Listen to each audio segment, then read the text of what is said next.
Joining me now is Andrea A. Davis, Associate Professor of Black Cultures of the Americas at York University. Andrea, thank you for joining us. When you hear political leaders say that systemic racism is not the same as it is in the States and that slavery here is not the same as it is in the States, does that surprise you?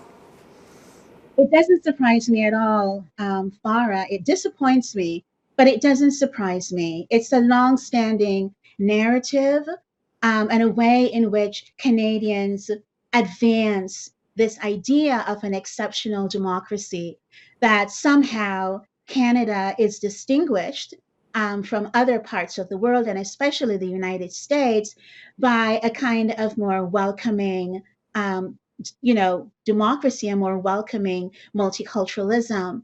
But even with then a so-called multicultural or democratic society, racism still exists and still operates.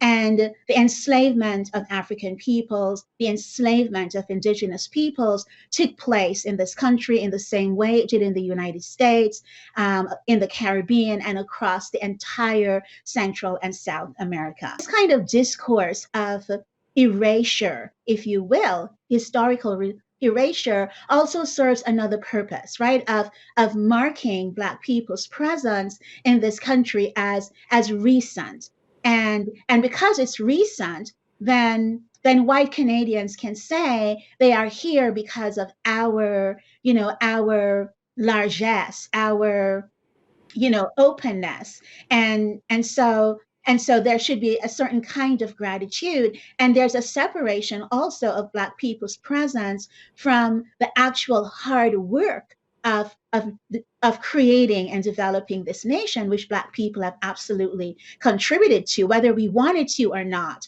whether all of us want to participate in it or not in the same ways. Andrea, how did we get to this point, though? I mean, when we have provincial premiers or the prime minister saying that he didn't know that blackface was racist in a certain moment in time. I mean, is it our education system? Is it the way that even our leaders know a history that might not be the right history or the accurate history? How do we get to this point? Well, I think that some of it is certainly education. And, I have been saying for a long time that if we're going to address systemic racism, systemic inequalities in Canadian society, we have to begin to do that work at the institutional level. And I work in a university, so this is important for me, right? Not just doing the work in the elementary and high school systems, but even in the university, this work is underdeveloped.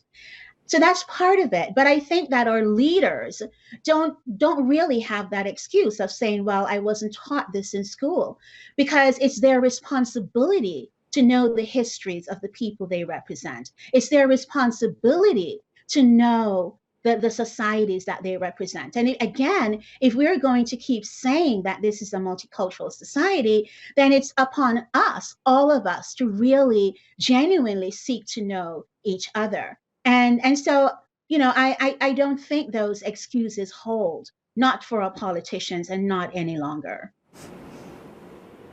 Let's pick up on that idea of multiculturalism. When we talk about racism, we often talk about the white context and white privilege. But what I think a lot of people are missing that there is that there is a lot of racism within ethnic communities, within communities that see themselves as marginalized. What do you have to say about that? Because I think the experience that I have as a South Asian woman is very different from that of someone who is Black or Indigenous. Absolutely, absolutely. And thank you so much for saying that and for putting that on the table. This is, again, one of the problems with the way in which we narrate difference, we narrate nation, and narrate diversity. So this category of diversity, or categories of inclusion and inclusivity, assume that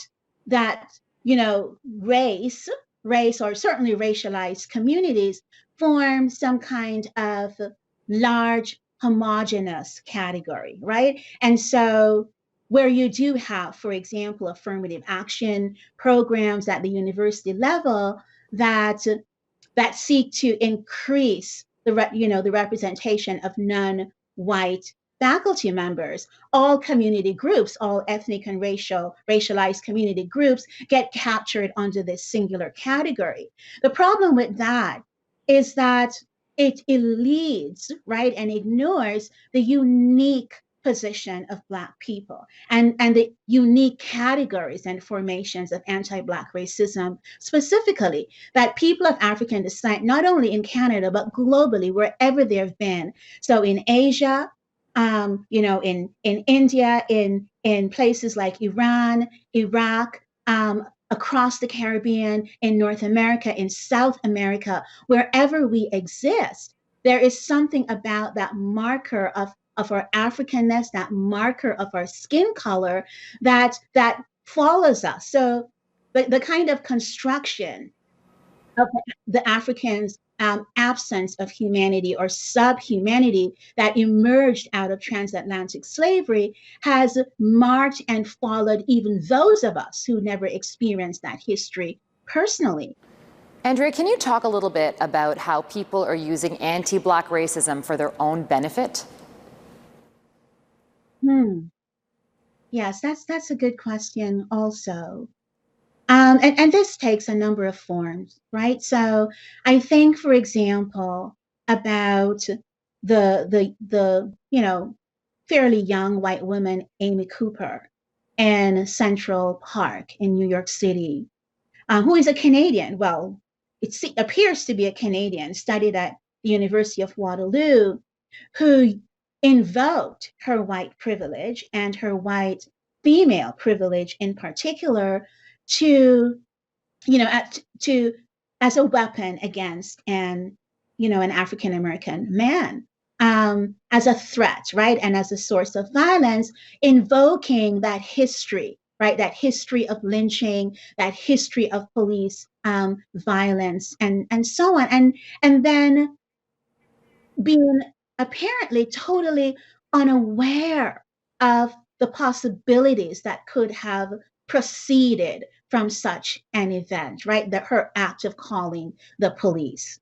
And this is an explicit case that was broadcast on social media and so on. But these acts of blatant and sometimes microaggressions are experienced by Black people all the time, right?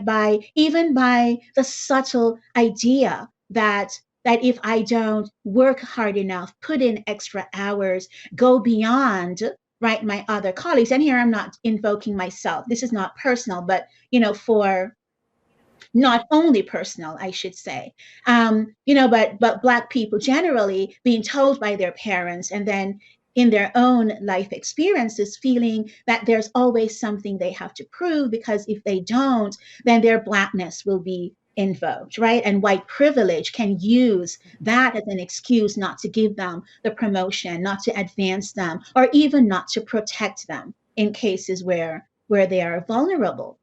I also think about all of these images I see of white people suddenly kneeling in solidarity with Black people after the publicized and very painful and graphic death of George Floyd, and I think that that's another invocation of of white privilege kind of invoking anti-Black racism for its own benefit.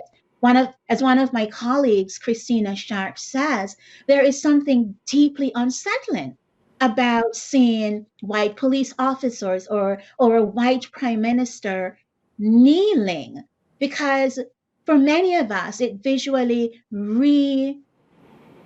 invokes, right, that image of the police officer on George Floyd's neck. When Black people do it, they're doing it for a different reason. But why are you doing it? And especially people who should have power, you shouldn't be kneeling. You should be standing. You should be doing practical, real things that show us that you are in solidarity.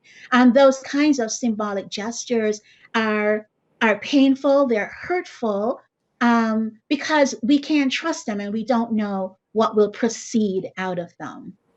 So, and I am just tremendously, tremendously proud of the young people in particular who have said, look, I I know there's a pandemic, but I'm going to go out, you know, mostly with my mask on, not to get my hair done, not to get my nails done, but because I want to stand up for what is right. That is also remarkable because it's never happened under these circumstances before.